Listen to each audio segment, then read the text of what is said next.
প্রিয় সপ্তম শ্রেণীর শিক্ষার্থীরা, শুভেচ্ছা নিও।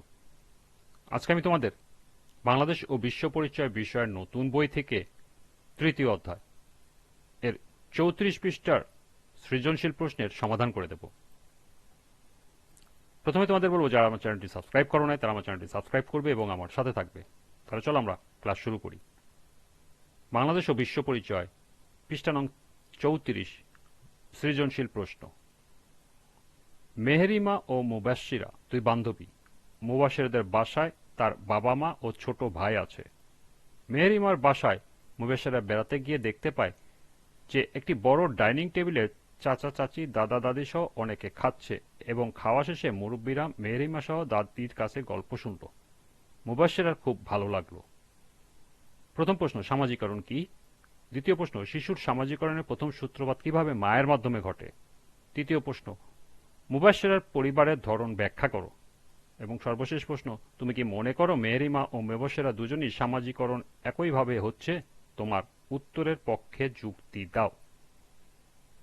তো চলো এখন আমরা এই চারটি প্রশ্নের সমাধান দেখে নিই। প্রথম প্রশ্ন, সামাজিকরণ কি? সামাজিকরণ হচ্ছে এমন একটি প্রক্রিয়া যে প্রক্রিয়ার মাধ্যমে মানব শিশু সমাজের একজন কাঙ্ক্ষিত পূর্ণাঙ্গ সদস্য হিসেবে গড়ে ওঠে।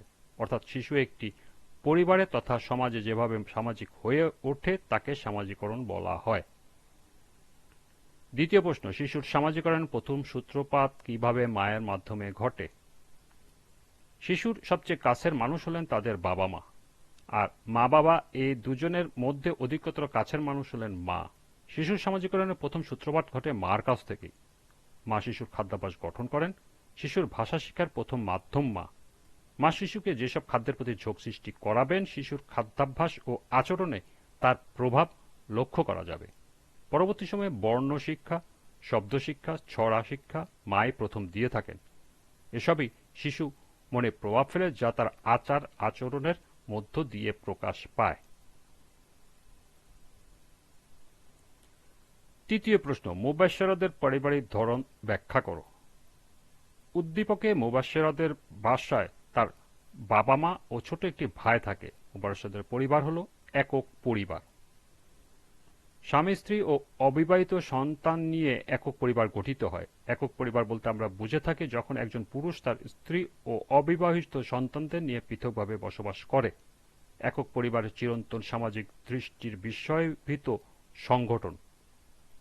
আধুনিক যুগে একক পরিবারের সংখ্যা দ্রুত বৃদ্ধি পাচ্ছে। একক পরিবার থেকে সকল প্রকার পরিবারের উদ্ভব হয়েছে।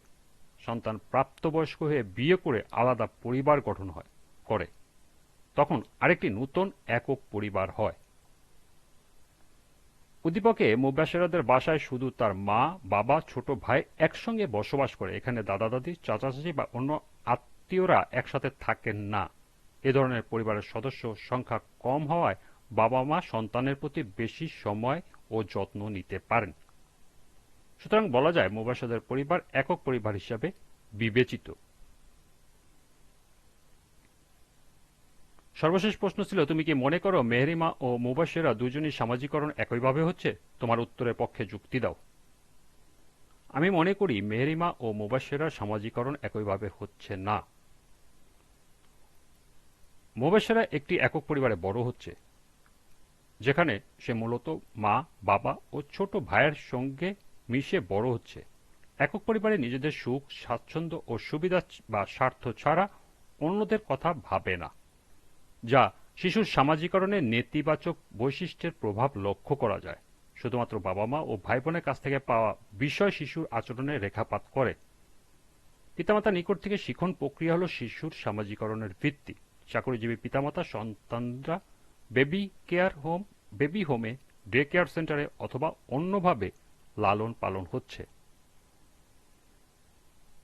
অন্যদিকে মেহেরিমা একটি যৌথ পরিবারে বসবাস করে, যেখানে দাদা দাদি চাচা চাচি ও অন্যান্য আত্মীয়রা একসঙ্গে থাকে। যৌথ পরিবারে সবার সুখ স্বাচ্ছন্দ্য ও সুবিধা বা স্বার্থের কথা ভাবা হয়, যা শিশুর সামাজিকরণে ইতিবাচক বৈশিষ্ট্যের প্রভাব লক্ষ্য করা যায়।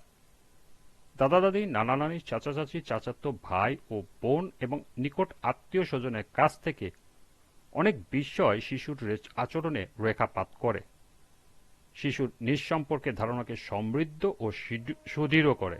দাদা দাদি চাচা চাচি সহ অন্যান্য সদস্যদের সঙ্গে লালন পালন হচ্ছে। সুতরাং বলা যায় পারিবারিক পরিবেশের ভিন্নতার কারণে মেহেরিমা ও মুবাশশিরা সামাজিকরণ একইভাবে হচ্ছে না, যদিও উভয় ক্ষেত্রেই সামাজিকরণ ঘটছে। এই ছিল সৃজনশীলের 4টি প্রশ্নের সমাধান। আজকের ক্লাসটি এ পর্যন্তই।